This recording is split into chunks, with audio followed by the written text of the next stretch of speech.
হাদিসের মধ্যে আছে, আল্লাহর নবী বলেন, উম্মত এই একটা গুনাহ যদি কেউ করে, আল্লাহর পাক বলছে, ওমান যা বিসাইয়্যিআ ফালা ইউজজা ইল্লা মিসলাহা।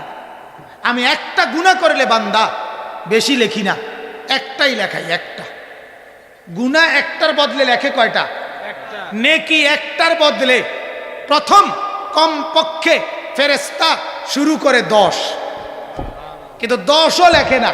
আল্লাহ থেকে আবার এই 10-এর সাথে আরো বরাদ্দ হয়, আরো যোগ হয়, সেটা মিলাইয়া কারো জন্য 700, কারো জন্য 7,000, কারো জন্য 70,000, কারো জন্য 7 লাখ, কারো জন্য 70 লাখ, কারো জন্য 7 কোটি, কারো জন্য 70 কোটি।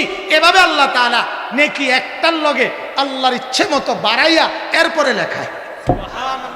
গুনাহ একটা, ওই একটাও প্রথমে লেখে না। আল্লাহর নবী বলেন, উম্মত বাম কাদের ফেরেশতা ডান কাদের ফেরেশতাকে বলে, এই এক লিখতাম নি?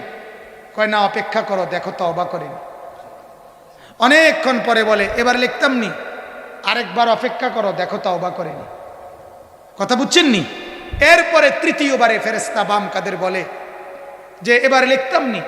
ডান কাদের ফেরেশতা বলে, আহা, আল্লাহর বান্দা তওবা করে নাই না, ঠিক আছে লেখো, একে একই লেখো, একে একই লেখো। নবীজি বলেন, উম্মত এরপরেও আল্লাহ তাআলা তাকায়া থাকে, আমার বান্দা 1 সপ্তাহ পরে, 1 মাস পরে, 1 বছর পরে, 10 বছর পরে, 30 বছর পরে, 50 বছর পরে, 70 বছর পরে, 90 বছর পরেও যদি কোনো দিন রাত গভীরে আমি মাওলার কাছে তওবা করে, আল্লাহ তাআলা সাথে সাথে ফেরেশতাকে ডেকে বলে, ফেরেশতা ওই 90 বছর আগের গুনাহ সব খুলে সাফ করে দে, সুবহানাল্লাহ, মুছে দে, মুছে দে। ফেরেশতা মুছে দেয়। আল্লাহ বলে, মুছলে হবে না ফেরেশতা, খালি পৃষ্ঠাগুলো ইউবাদদিলুল্লাহু সাইয়্যাতিহিম হাসানাত, খালি পৃষ্ঠাগুলো নেকি দিয়া পুরায় দেয়।